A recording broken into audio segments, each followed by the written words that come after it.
Friends இந்த வாவல் மீனை துப்புறாக்கலாமா வாங்க துப்புறாக்கலாம்.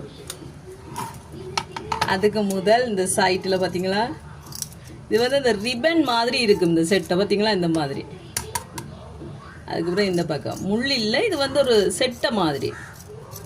அதுக்கு அப்புறம் இங்க ஒரு செட் இதுலயும் ஒரு செட். இதுக்கு வந்து அந்த தாடி மாதிரி கீழே இருக்கிற செட் இல்ல நண்பர்களே. சேதில் குட்டி குட்டி சேதில் இருக்கும். அதையும் தட்ட வேண்டியான். பார்த்தீங்களா இந்த மாதிரி வாழை வெட்டுவான் வெட்டியாச்சு. இந்த மீன் அப்படியே முழுசா போடலாம் ஃப்ரெண்ட்ஸ். ஏண்டா கணக்கான மீன் தானே.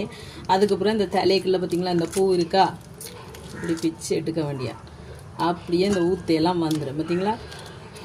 அதுக்கப்புறம் இந்த சைடில் இருக்கிற செவில் வெட்டினா மீன் ரெடி. பார்த்தீங்களா வாவல் மீன் ரெடி.